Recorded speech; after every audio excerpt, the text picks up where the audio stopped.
operators here. One that gives rise to the spontaneous emission plus the stimulated emission part from the environment times the sigma minus operator. As expected, it causes the decay.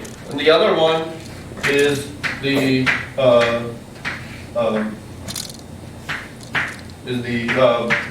one that corresponds to stimulated absorption from the great electromagnetic field. Okay, I think I got that right. You should double check me to make sure that I didn't make mistakes. You can easily plug it back in and see if you get back our master equation. Okay. All right.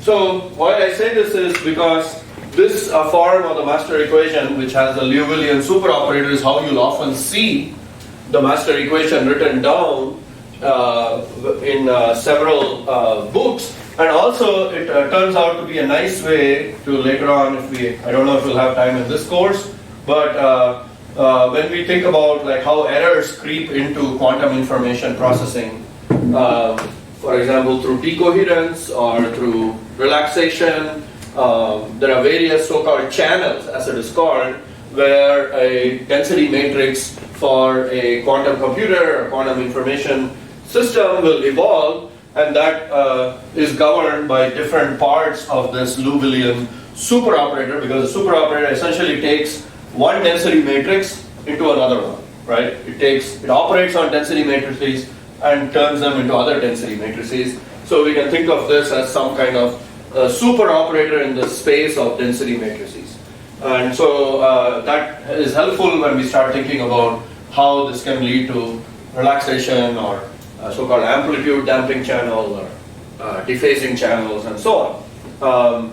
So there's a nice interpretation in terms of the quantum information language, and there's some nice ways to think about that. I don't know if we'll have time in this course, because I think in this course all we'll have time to talk about is really basics of quantum information processing, and try to give you some idea of how quantum algorithms work. Okay, so that's it, which concludes sort of my tour through quantum optics, concluding in the master equation. I'll give you one homework problem on master equation so you get some familiarity. It's very similar to one of the examples we did in the class. Well, it tries to take you through some basic ways in which we can evaluate functions using the master equation, or expectation values using the master equation. Okay, so I'm going to stop here for the master equation. If you have more questions about this, we can come back to it, but I want to get to the quantum information part of the class. Any questions about this? Before I move on?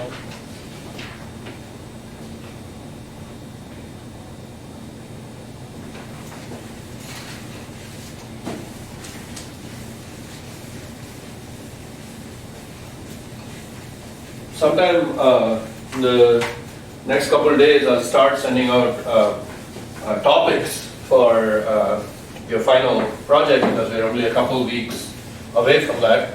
I'm hoping that what we can do is continue to just have the lectures until the final week of class, and then maybe do all the presentations in the finals week, as long as you guys are not taking some other classes that require finals. Is anyone taking any classes that require finals?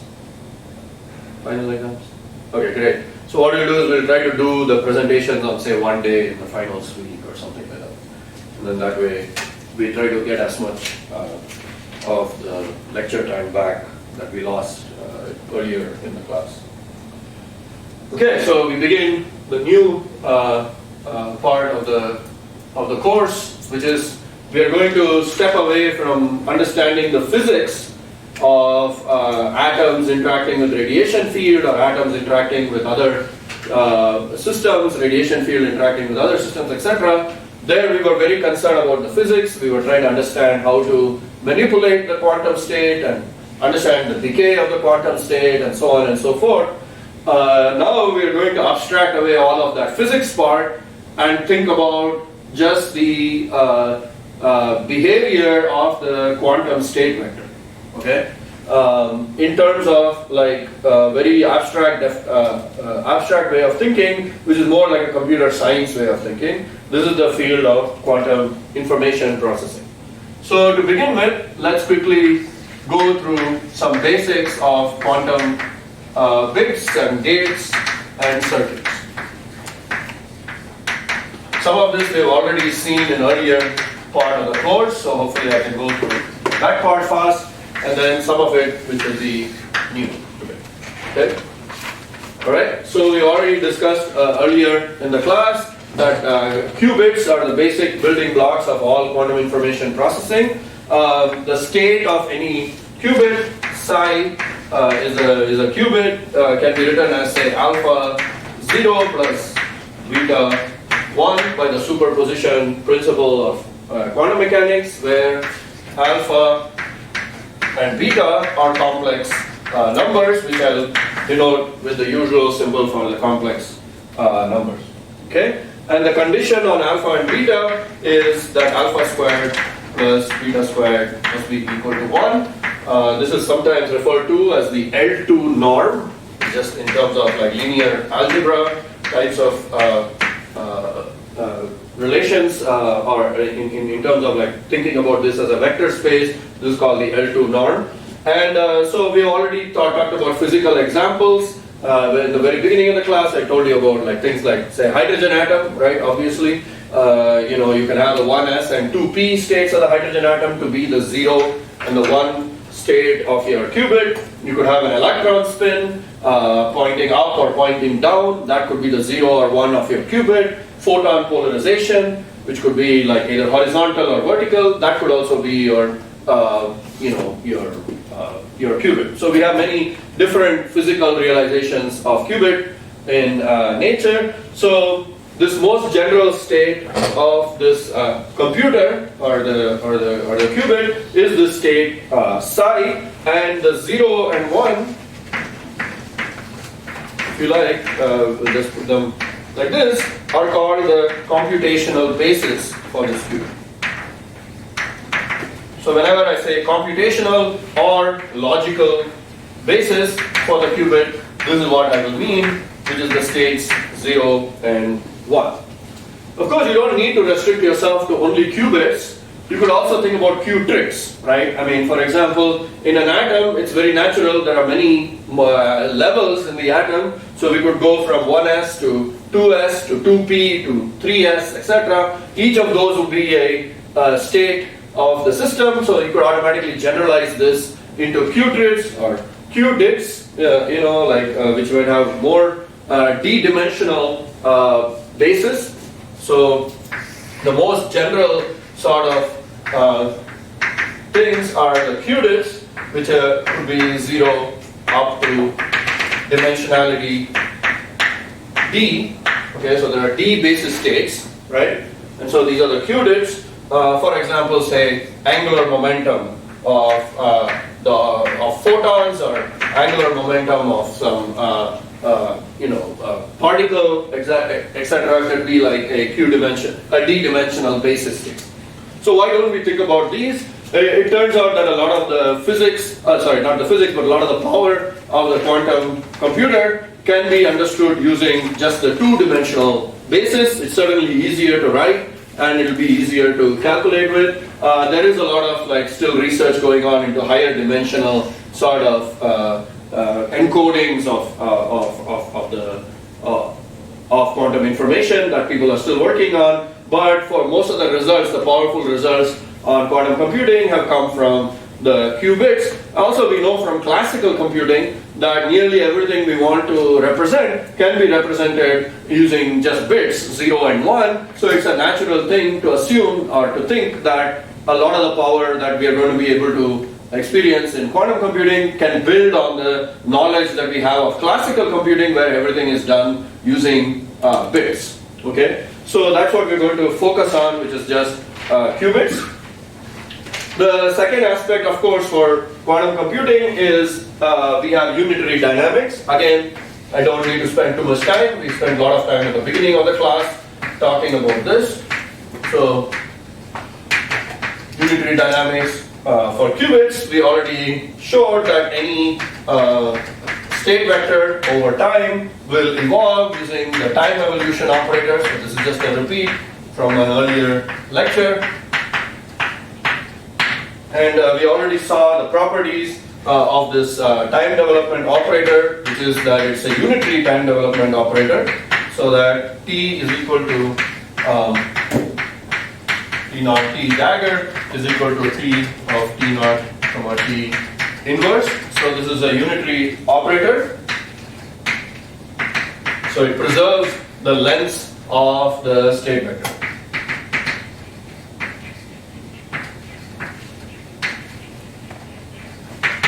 And this already allows us to define so-called one-qubit gates. Again, we saw all this in our homework and in earlier lectures. So the one-qubit gates, which are represented by the matrices, the Pauli matrices.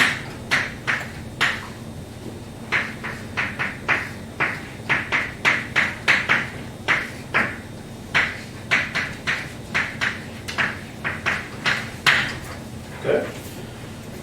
And one important fact which you probably already know is each of these unitary operators, the columns of these unitary operators basically take you from the computational basis, which is the 0 and 1, into the new basis, which is the plus x and minus x, for example, which are the eigenvectors of the new unitary operator. So what I mean by that is that 0 operating on by some unitary operator goes to u0. u0 is the column of this x operator, for example, or y or z, and 1 by operating on u takes you to u1. These are basically columns of this is u0 and this one will be u1. Okay, this is just useful to remember when we generalize to more number of qubits.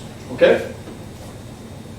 So x is also often referred to as the bit flip operator or the NOT operator, which you can obviously see because of the way it flips the states 0 and 1 in the logical basis.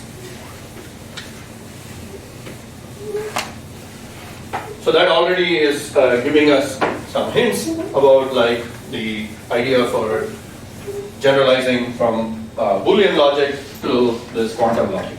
Okay.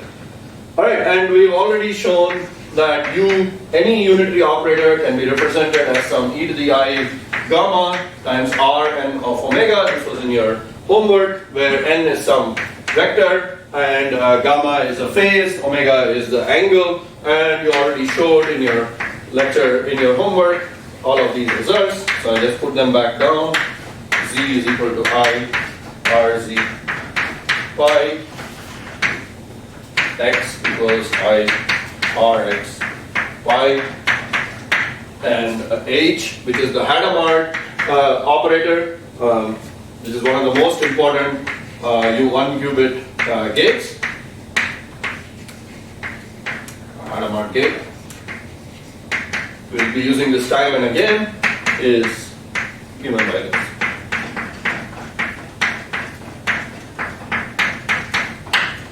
Okay.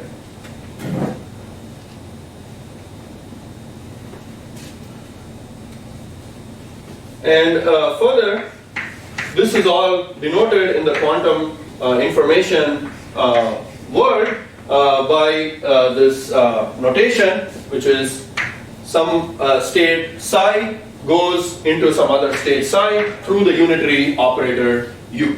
Okay? So for example, wherever u is, you could have Hadamard, you could have x, you could have y, etc., and that is the state of the system. Of course, if you understand the action of u on the logical basis states 0 and 1, that's enough to understand its action on any superposition, right? Because as I said, any superposition is just written as a column vector in the logical basis state. U is some matrix. So as long as I understand the action of u on, say, 1, 0 and 0, 1 for a qubit, then I know its action on any superposition of 1, 0 and 0, 1. And also another thing that we all understand from the way in which unitary operators act. Suppose I have two unitary operators, V and U, that act on a system. The result is UV times psi. Note the flipping of the way in which this works. That's just because of, we know from time development, first V acts, so V comes first, and then U acts, so U comes second. So we flip it in this notation of the quantum logic. So which will often, we will write this as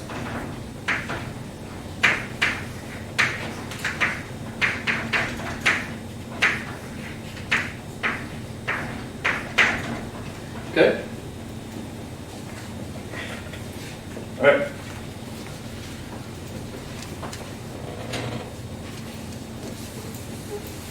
The next question we can ask is what happens upon measurements, right? Because that's the next important thing that happens in quantum mechanics or quantum information. We have already know all this, so again, quickly repeat.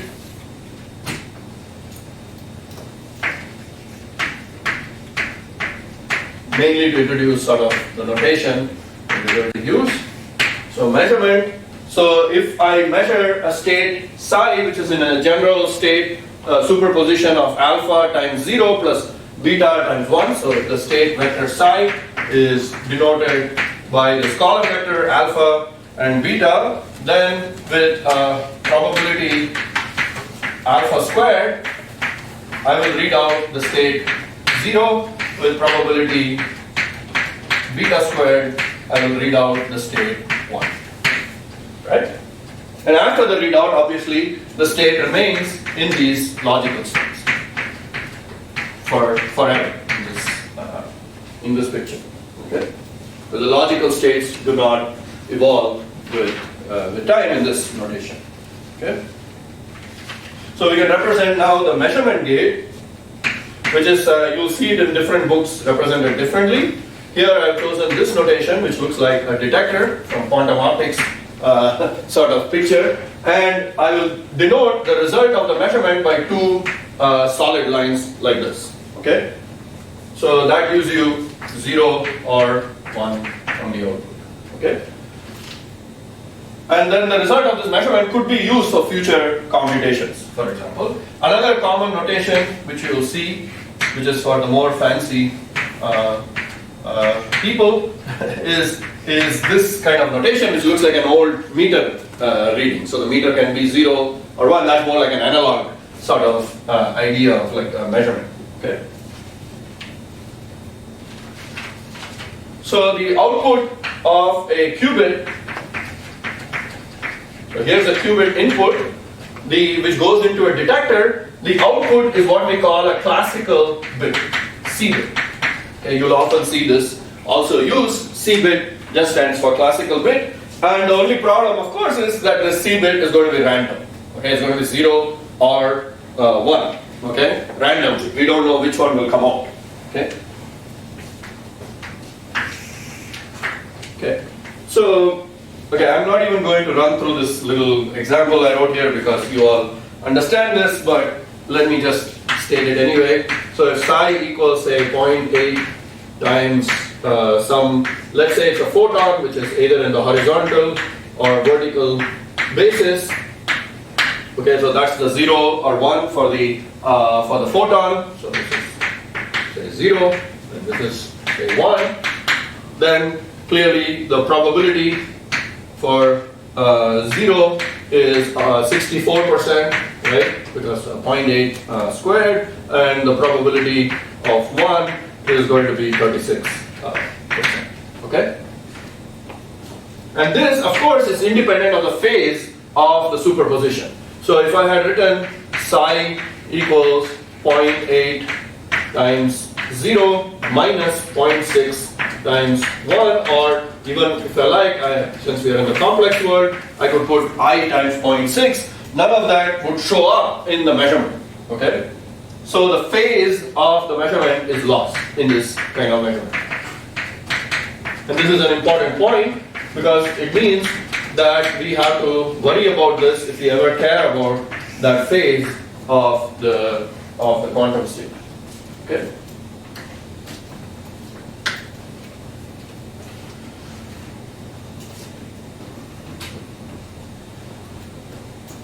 So if you want to recover the phase, then the simplest thing to do is to rotate the measurement basis. Okay? Which of course is just because if I write the measurement basis, say this is horizontal and this is vertical, so this is 0 and this is 1, then as I've just pointed out, any general vector which is along this direction, right, will have some probability to be in 0 or in 1, but we can't know what the phase of this might be. For example, it might have some other phase. I mean, I drew this in real numbers, but for example, if it was, say, pointing along the opposite direction, or if it was pointing like that, for example, right? You can see if this was pointing along this direction, right, which is the same, which has the same components along the x and the y. So this is say 0.8, which doesn't look like 0.8. Let's say this is 0.8, 0 plus 0.61. So most of it is along the 0 axis, and only some of it is along the y axis. Then if I just flip this, get minus component, right? It's going to have nearly the same angle with respect to these, and the probabilities, as we saw, are going to be the same. So the way to get around this problem is to rotate the measurement basis. Okay, so this is 0, this is 1. We can choose a new measurement basis at 45 degrees. Okay, right? And this new measurement basis will now allow us to find out the exact phase, or at least get a hint of the phase between the two axes. So, and the reason for this is if psi equals some state alpha 0 plus beta 1,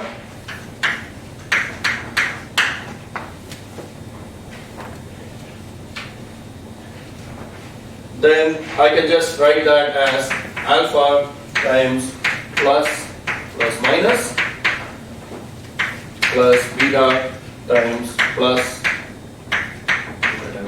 minus, okay, times half.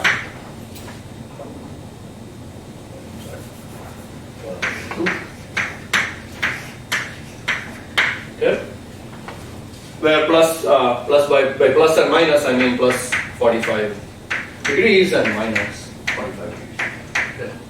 Okay. Here obviously minus 45 is equivalent to this direction over here. And okay, if I say, let's say alpha equals 1 and beta equals some e to the I5, which phase that we are trying to estimate, then you can easily show that the probability of plus now is going to be cos squared theta over 2, and probability of minus is going to be sine squared theta over 2. So by now measuring the state of the system, we can get a hint of this probability of this phase theta, which earlier would have been lost if we had just measured in the logical basis. Okay. Okay. So that means that we have to rotate the system, which means that in this case, to measure in some other basis, what we need to do is to operate by the unitary V inverse or V dagger, where V represents the transformation, or U, whatever you want to call it. So V is the transformation that takes you from the basis, say, logical, 0, 1, to the basis plus or minus. Okay? And then to get this measurement, what we did is we had to go the other way, so we take the state psi, subject it to the unitary operator V inverse or V dagger, and then measure in this new basis, and now the probability for finding the system in plus or minus gives us a hint of the phase. Okay? And again, I'm probably, this is all familiar to you guys, but I'm going over it all again. But, it should be pretty easy, I think, for you to follow this. So let's just keep moving.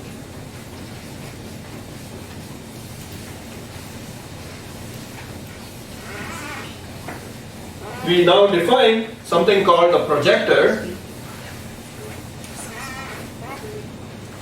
We don't tend to use it a lot, but I'll just define it anyway. The projector into the kth state, pi k is equal to k. Okay?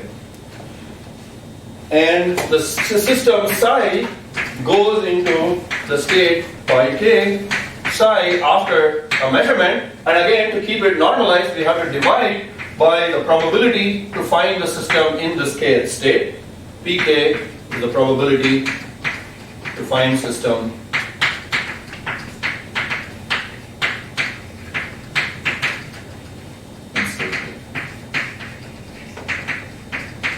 which is given by psi pi k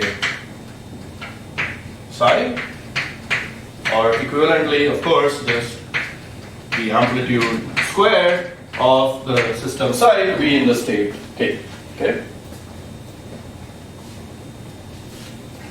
And any general orthonormal basis. So let's take any basis v, which is, as I already defined, let's say some a0 plus b1, and for it to be orthonormal, that is to form the columns of the unitary matrix that takes you from 0 to this new basis v and v perpendicular, I have to have this relation to be true, that this must be b star 0 minus a star 1 for this to remain a unitary operator.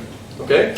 So then we can define a projection of this onto both of these must clearly remain the same. So that is just alpha 0 plus beta 1. This is just to redefine everything I said over here for a specific case to any general basis v and v perpendicular. Okay, I skip all the math steps. I just get some alpha a star plus beta b star times v perpendicular v plus alpha b plus beta a times v perpendicular. Just by substituting back the relationships for the projector and their components along the v0 and v0, v perpendicular on the projector onto the 0 and 1 basis, right? So that's just the most general way to write what I just wrote over here in terms of this projector operators. An important fact that is often glossed over is that, I should have probably mentioned, it's clear from this definition, that pi k squared is equal to pi k. Okay?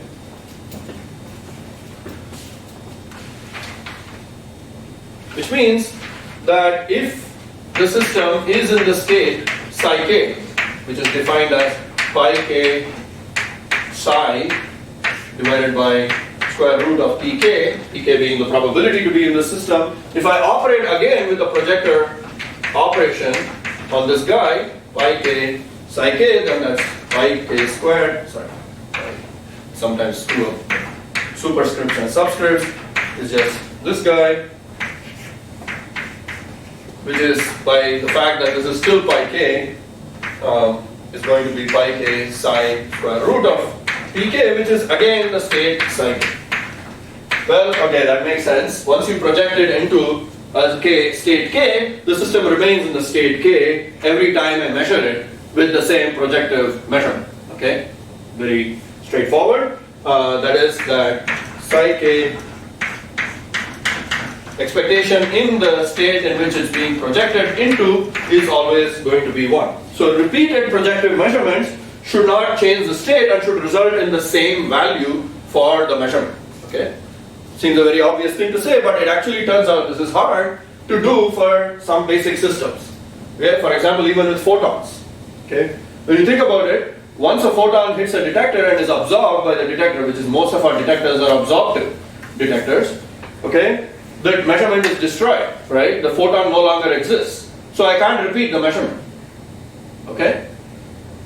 So making what we call these projective measurements is actually somewhat hard for photons. Okay?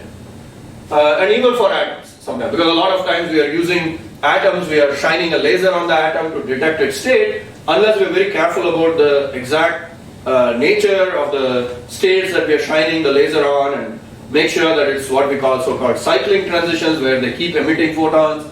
It can be hard to make these so-called projective measurements, which we write down as the most basic operator in measurement theory of quantum mechanics. It is actually a hard thing to realize in these kind of experiments. Okay, so take a Stern-Gerlach apparatus, for example. Right, this is a classic experiment that you all learn in quantum 1. Right, you take a beam of atoms, whatever, send it through a magnetic field, and then it goes and hits some screen. Right, and it can go up or down on the screen depending on the spin projection of this atom. Okay, well, once it's hit the screen, the silver or whatever thing that you use as the beam of atoms is now, has deposited all its energy into the screen and is no longer available for you to make a repeated measurement of. Okay, so again, a projective measurement is not being carried out in the way that you would expect it to be, which is that you are able to make the same measurement on the same state of the atom repeatedly again and again and again. Okay, instead, of course, what we do is we send another atom that we prepare in what we think is the same state and make the measurement again, and this way we build up the statistics, but we're not really measuring the same atom again and again in that situation. Okay, it took a long time for us to be able to experiment with like single atoms or single photons, and even now it's very difficult for us to make these so-called, as I said, non-destructive measurements on photons. Most of the measurements that we make are these destructive or absorptive nature. Okay? We saw one trick of how we might be able to make these non-destructive measurements when we interact the photons strongly with a cavity through dispersive measurements in the Jaynes-Cummings model, but that's actually a very, very difficult technique and hard to realize, and it takes a while. One thing I should point out, if you're reading the quantum information experimental literature, especially in the last 10-15 years or so, these projective measurements are often misleadingly labeled as single shot readout. So they will call it single shot readout. Okay? So and that was very confusing to me when I first read it, until I understood that what they really mean is just projective measurements. That is, I can measure the state of the atom, and each time when I measure it, I will repeatedly get the same state back from this. So when you read, for example, measurement literature in, say, quantum dots or NV centers or many other literature, this will be sometimes misleadingly labeled as single shot readout. What they really mean is this projective measurements. Okay? Because of course in any quantum mechanics we need to do measurements again and again to build up probabilities. Right? Every measurement in quantum mechanics, when I just do one measurement, I will get randomly 0 or 1. To get probabilities to be in 0 or 1, I have to repeat the measurement again and again. So it's not really single shot in that way of thinking about it. Okay. All it means is the so-called projective measurements. The later literature has been better about this in the last few years, but the earlier literature early on was a little bit misleading. Okay. All right. So that finishes 1 qubit gates and 1 qubit measurements. Let's talk about 2 qubits. Okay. This is obviously the more interesting situation than the 1 qubit situation. Okay. So again, obviously, if you have 1 electron spin or 1 photon, why not consider 2 photons or 2 electron spins? The most general state of these guys is clearly the state alpha 0, 0, 0 plus alpha 0, 1, 0, 1 plus alpha 1, 0, 0 plus alpha 1, 1 times 1, 1. Where now alpha ij belong to the complex numbers, and again we assume that the L2 norm alpha ij squared is equal to 1. Okay? And again we can represent this as a column vector, alpha 0, 0. The basis I use is usually 0, 0, 0, 1, 1, 0, 1, 1. This is the very standard basis in quantum information. Like this. Okay? If I make a measurement on this state now, the output of a 2-qubit measurement, if I measure both qubits at the same time, okay, I'm going to get 2 C bits, right? Obviously, okay. That's how I might represent that, right? I measure both qubits, I get 2 C bits, say 0, 0. Okay. This can be thought of as a string X, which belongs to a set of binary strings 0, 0, 0, 1, 1, 0, 1, 1, right? So instead of like a single letter or a single character, now I get a string, which is in this case a 2-bit string, okay? And the probability of obtaining the string X is alpha X squared, okay? And after the measurement, the state is pi x, which is now again x. Okay. The most general n-bit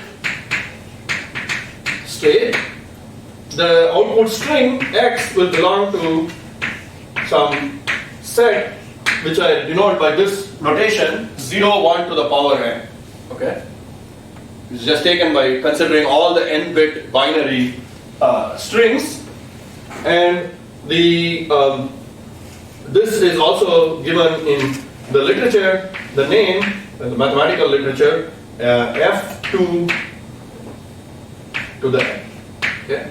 Again, just representing all the strings of binary strings, which is the 2 of n bits. Okay? So, of course, I did the 2-qubit measurement there. What if I had only measured 1 qubit? What happens to the state then?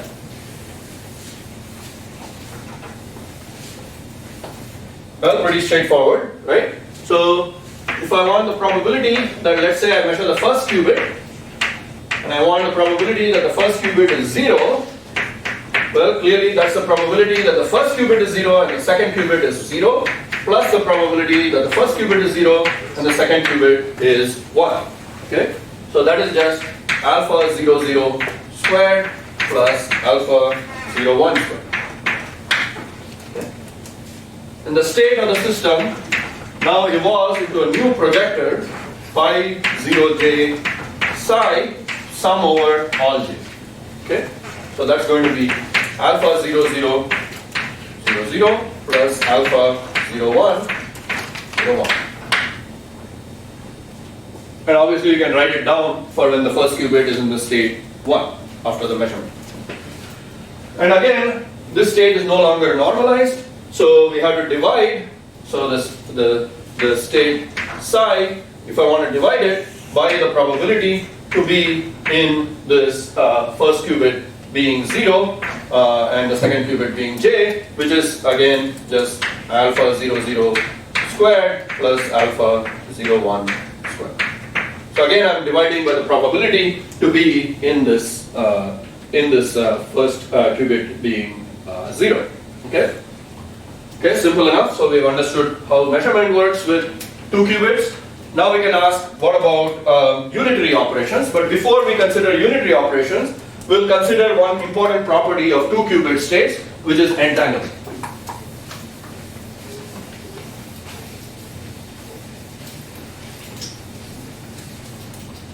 Are you able to see in the back? I was just wondering. When I write, I'm not sure if I'm writing big enough for people in the back. Please let me know if I am. Okay. I notice you come and you're at the back, and sometimes I'm writing fast. I'm not sure I write big enough. Okay, so let's consider the state. So now we're going to consider an important property of 2-qubit states, which is entanglement. Already introduced it in some earlier lectures, but let's consider a state which is, say, which is written like this.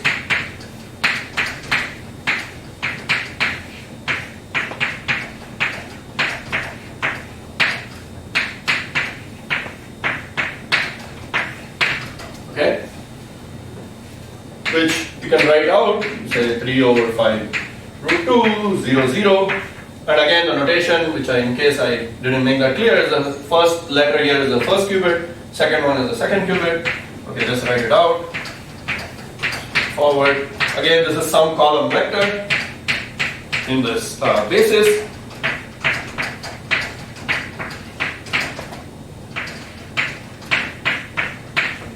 This state, which we started by writing it as the product of two individual pure states for the two qubits, right? We wrote it as a product of these two pure states for the two qubits, but we know as a counterexample that the state phi plus, which is equal to 1 over root 2 times 0, 0 plus 1, 1, I claim that this state can never be written as as in this form. Okay? I claim that this state can never be written as the product of two such states. Again, this is a separable or product state. This should remind you of when we did that discussion of the system interacting with the environment. You know, I said earlier, when we begin, the system starts in the product state where system is in one state and the reservoir is in some other state, and they are just in that product state. And as due to the interactions, they get entangled with each other. Now we are making that very clear. So what do I mean? How do I prove that the system or the state phi plus, which of course, as you all know, is one of the Bell pairs, Bell state, or Bell pair, or EPR state, or EPR pair. Okay, the Bell state, I suppose, is a more accepted terminology, maybe. It's one of the four possible Bell states. Okay. So how do I prove that it cannot be written as a product state? Well, proof is by contradiction. Okay? And so because of the fact that it cannot be written, not equal to product of some state 1 and state 2, okay, that's my claim of state 1 of the first qubit and state 2 of the second qubit. This is an entangled state. Then the proof is clearly by contradiction. We assume that we can write it as some product of A 0, 1 and some C 0 plus D1 for the second qubit. Okay? And I'm going to write this in column vector form. Okay? AC times, this is AD, this is BC, and BD. Okay? So these are all the separable states must be of this form. What do we notice? Something very interesting, that if I took the product of this guy and this guy, that's AC times BD, this ABCD, and the product of this guy and this guy, that is AD times BC, that's also ABCD. So these two products must be equal for a separable state. Okay? Now let's look at the Bell pair, or the Bell state, phi plus, and write it in the same column vector form. Okay? It's 1 over root 2, 0, 0, 1 over root 2. Right? In the same notation. And clearly, the product of the top and the bottom coefficients is 1 over root 2 times 1 over root 2 is half, which can never be equal to 0. Okay? So this is a proof by contradiction that we can never write the Bell state as a separable product state.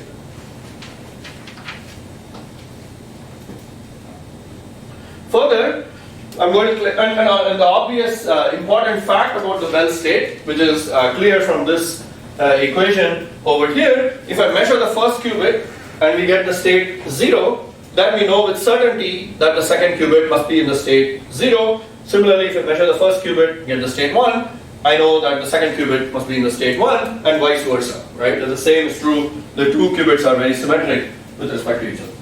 And further, my claim is, this will be true no matter any basis that I choose to do this in. Because you could say, well, this is only because you did this in this very nice basis where it clearly factors into this, half and half over here. What if I change my basis? What if I did a measurement in some other basis? Just like how I told you in the beginning, for a 1 qubit state, I lost the information about the phase by measuring in the computational basis. Maybe I can recover that information by measuring in some other basis. Okay? Now I'll show you that that also is not possible. Okay?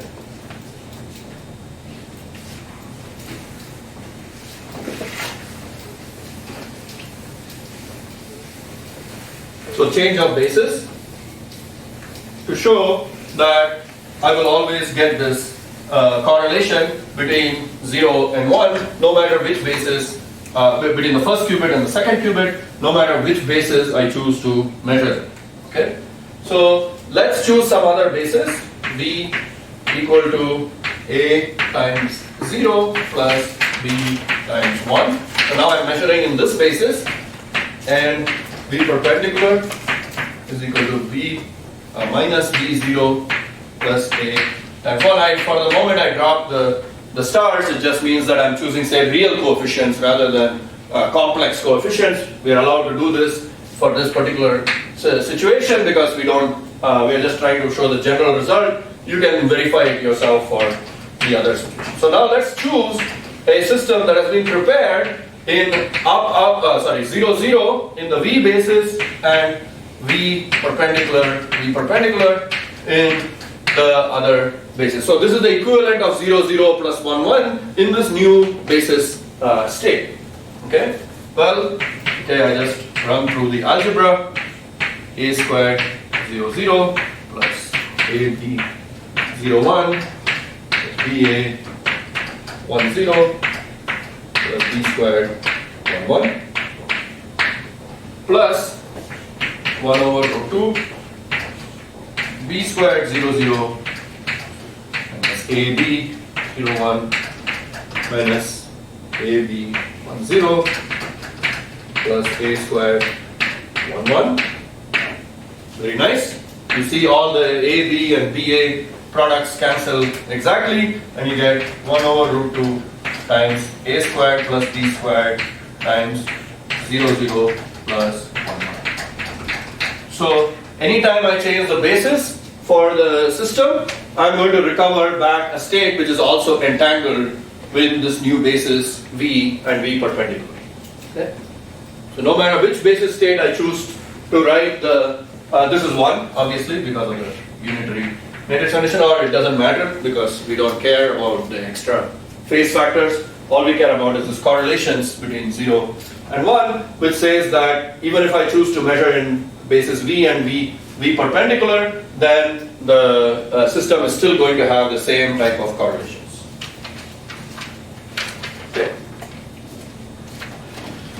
Okay, we already can imagine what will happen now when we have taken measurements. We have considered entanglement. Now let's ask ourselves, what if we only rotated one qubit rather than both qubits in this state? Okay, we want to know the action of this unitary operator that acts on just one qubit into the most general 2 qubit state. This is where the nice linearity property of quantum states is going to help us. Okay? We know that any general qubit state can be written as a superposition of 0, 0, 0, 1, 1, 0, and 1, 1. Which means that if I know the action of this U operator on the state 0, 0, 0, 1, so if I know the action of U acting on 0, 0, 0, 1, 1, 0, 1, 1, then I know everything about any general state. Okay. Okay. Let's choose now this operator U again to be a unitary operator. Now to confuse you, I'll go back again to our complex coefficients A, B minus B star, A star. Okay? And let's assume that U in this case acts only on the second qubit. So the system acting on 0, 0. Which for a second, I remember that 0 and 0, 0 represents the the direct product of the states 0 and 0, tensor product. And now I use U2, which just acts on the second qubit, so that becomes 0 cross U0. Okay? Which in our vector space notation is the direct product of this and this, which I can write as a 4-column vector A, B, 0, 0. Okay? Well, pretty easy to carry through the algebra for all the other guys.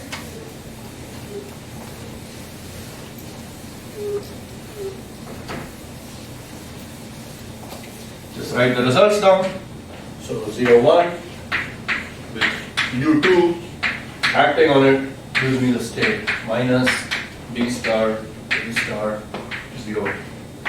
0, 1, 0 with U2 acting on it is going to be 0, 0, A, B, 1, 1, U2 acting on it is 0, 0, minus B star, B star.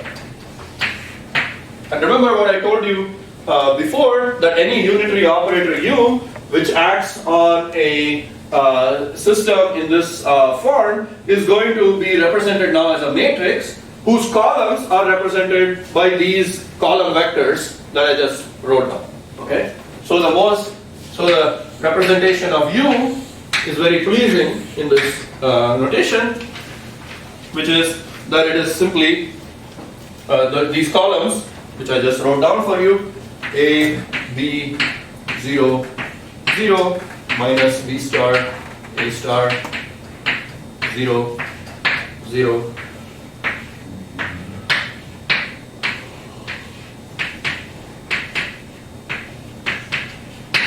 Okay? That's exactly these column vectors. And this, we'll see, is just the direct product of two matrices. One is the identity matrix, and the other is the U2 matrix. Okay? That is, this is the direct product of 1, 0, 0, 1 times our matrix A, B, minus B star, A star. Okay?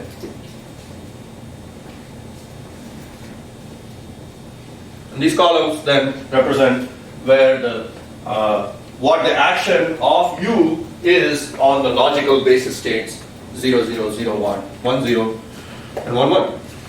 Okay. This brings us then to the important situation, which is the action of unitary operators on two qubits at the same time, which we call as 2-qubit gates. Okay.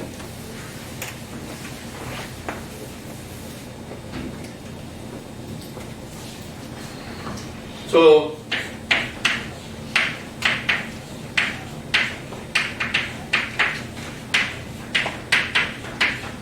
I just shown you one kind of 2-qubit gate where the first bit remains unchanged because it's an identity operator, and the second bit is rotated by the unitary matrix U. But you can imagine the most general 2-qubit gate which can affect both of the qubit states, right? Or leave one unchanged and affect the other depending on the state of the first qubit. Okay? So the unitary transform U is a 4x4 matrix satisfying the unitary condition U dagger is equal to U dagger U is equal to 1. That is, U and U dagger are inverse of each other. Okay? And the 4 columns of U specify the 4 orthonormal vectors.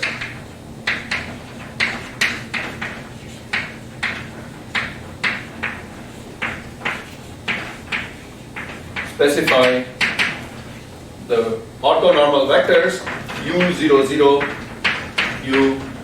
U01, U10, U11 that the basis states 00, 01, 10, and 1, 1 get mapped into.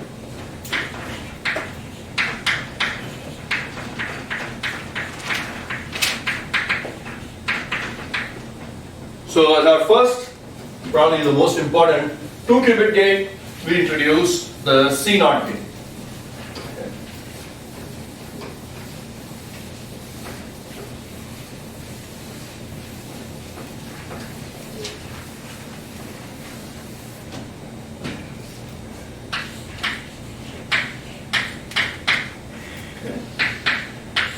Which I give you in matrix form first.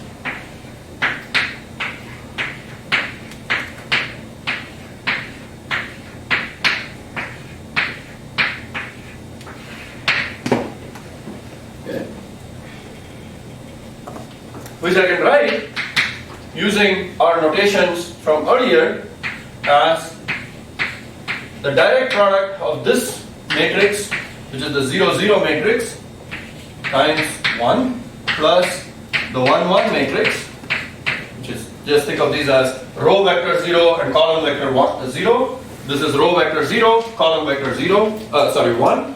Direct product, in this case, with the x operator acting on, so if you want to be more precise, this is the 1, this is the 2, this is the 1, and this is the 2 qubit. The first qubit is often called the control qubit, and the second qubit is often called the target qubit in these notations. And you can verify that this is indeed true for this particular situation.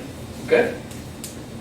So as long as this is true, then this is a useful 2-qubit unitary, and in the quantum information or quantum computing, it will turn out that this is a very important gate, which is often denoted now. Remember, going back to the circuit symbolism that we had, I will write this as here is the A or control qubit, which, as I said, becomes unchanged. It goes through unchanged, and B is the target qubit.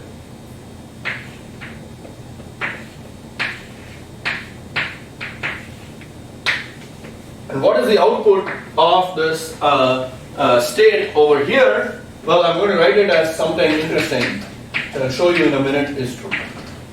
Okay. By the way, it should also be clear that I could have equivalently written this symbol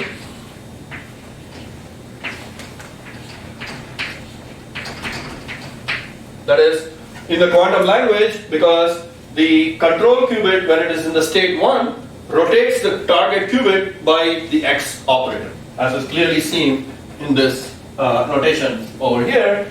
But now I am going to a slightly different notation, which is written like this. The reason is as follows. Okay, let's look at the truth table, if you like, of this gate, which is the state 0, 0 goes to 0, 0, 0, 1 goes to 0, 1. 1, 0 gets rotated to 1, 1, and 1, 1 gets rotated to 1, 0. So clearly the state A going to A, that's clear, right? The bit A remains in its same state, whatever its state was. The bit B, okay, is essentially the same as bit B XORed with itself. XOR being the operation of bitwise addition modulo 2. Okay, so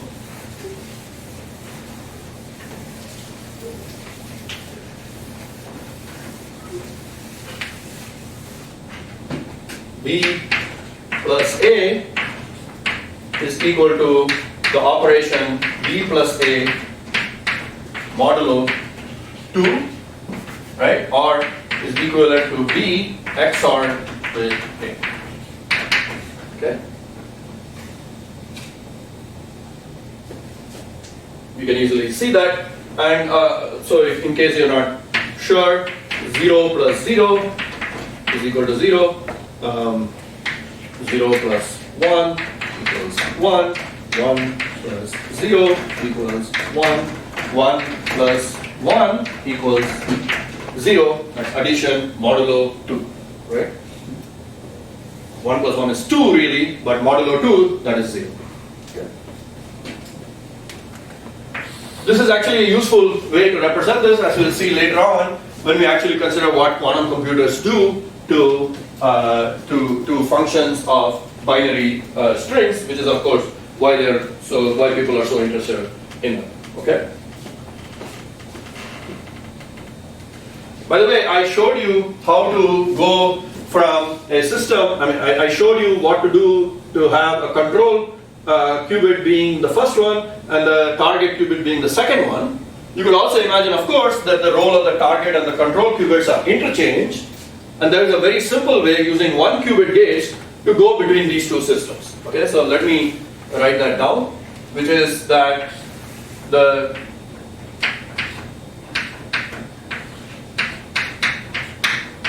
so this is the system where this is equal to this, right? And I'm going to claim without proof for the moment that this is equivalent to this situation.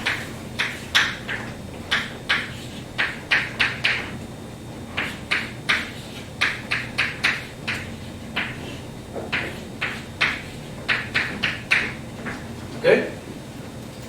I'll prove it in a little bit. Okay? Another useful circuit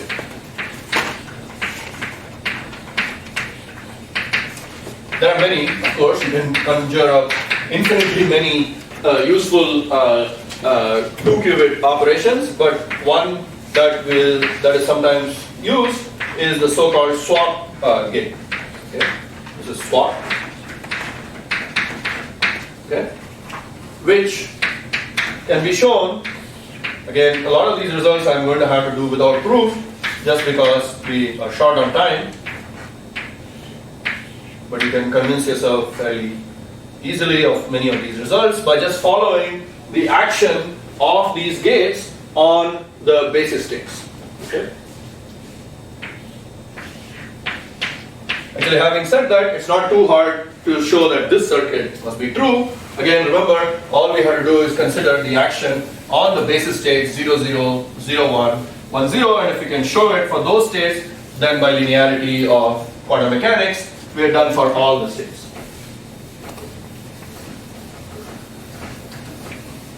So let's consider any state in the logical basis, A, B, right? This is any state in the logical basis. So the first C naught, right, which acts on the first qubit, which has a control as the first qubit, target as the second qubit, by our earlier definition, must go to this, right? A plus XOR with B. The second guy, C naught again, right, which is now using this guy as the control for that guy, will be A plus B, right? And A plus B remains the same, right? This is the control for this guy, so I must add it XOR to itself. Well, there's a simple result. A XOR with itself is, what do you think? A XOR with itself. If A is a binary digit, 0. Therefore, this is equivalent to B, A plus B. And now, the final C naught is B, A plus B plus B, which again, by the same result, is just B, A. So, we see that they have succeeded in interchanging the logical basis states AB to BA. So, this is a swap operation.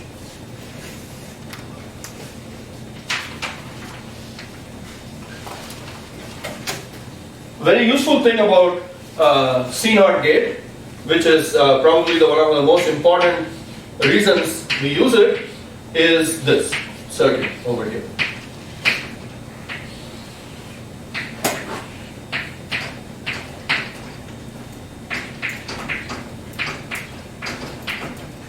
What do you think is the law of this state?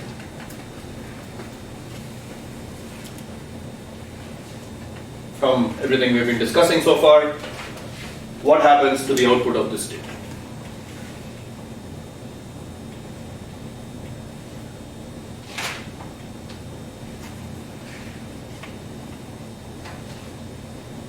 of this circuit? Well state. Which one? 4. 4. 0, 0 plus 1. Very good.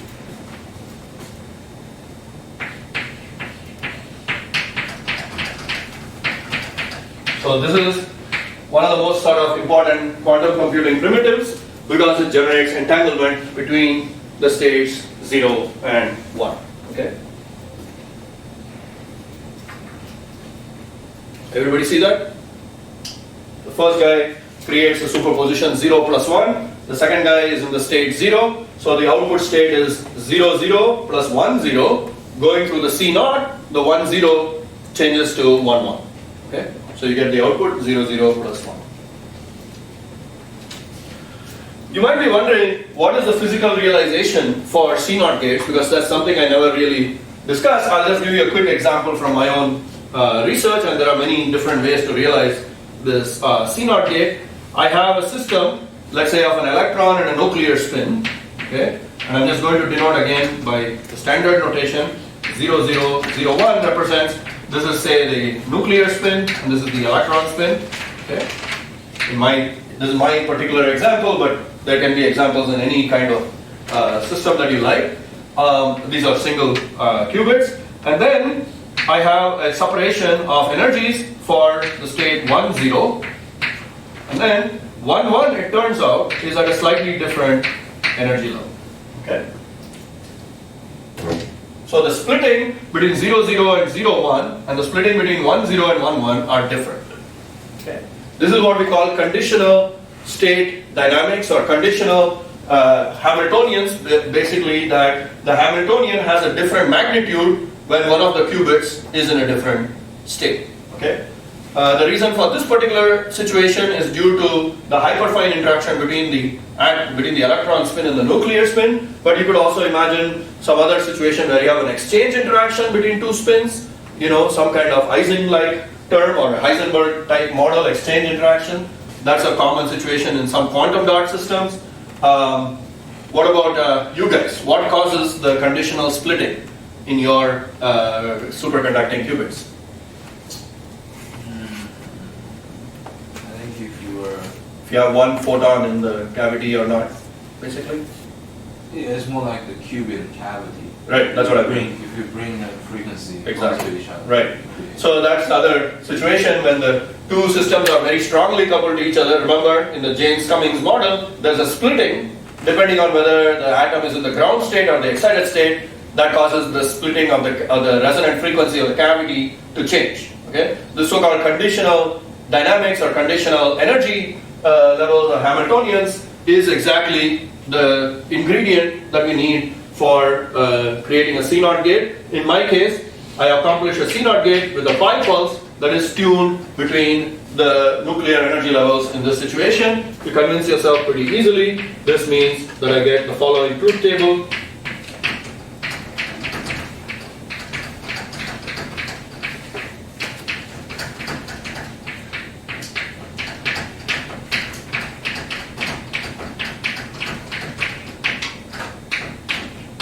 This is a pi pulse, and therefore the representation of this guy in my, okay, I will erase this for a second just because it's a easy to verify truth table. You get the following. This is a gate where the nuclear spin is the control and the electron spin is the target for our quantum logic operation. Okay? So that is just a connection with experimental situation. And as I already explained to you, you can convert that to the other situation by using these Hadamard gates. Okay? I will prove this to you in a slightly later place, but it comes about because of this fact. If you are curious, you can see if you can prove it for yourself, which is that Hx is equal to Zh. Okay? And of course, Hh is equal to 1. That is, the Hadamard is its own unitary. Using these facts, you can show the proof of this particular result. Okay? That is that how to switch between the two kinds of qubit gates. I'll leave it as an exercise, or maybe I'll assign it as a homework, to come up with circuits where I can generate not only this bell pair, this bell state 0, 0 plus 0 plus 1, 1, but all the other bell states. Okay? I'll assign that as a homework. It's pretty simple if you stare at it for a few minutes. Let's see. Okay, how much time do I have? Oh, I'm out of that. Okay, I guess I'll stop here. Maybe just by noting down what the other 4 bell states are, which is you can have either 0, 0 plus or minus 1, 1, right? That is given the notation of phi plus minus, with normalization, of course. Okay? And we are also given the other notation psi plus minus, which represents the states which have different parity. Okay? Alright. So that is the other type of bell pair. So using the same ingredients, Hadamard and C naught, and maybe other gates that you need, X, Z, whatever, see if you can figure out how to build gates, circuits that will generate all of the bell pairs. Okay, I'll stop here. In the next class, we'll continue discussion of quantum computing with these ingredients.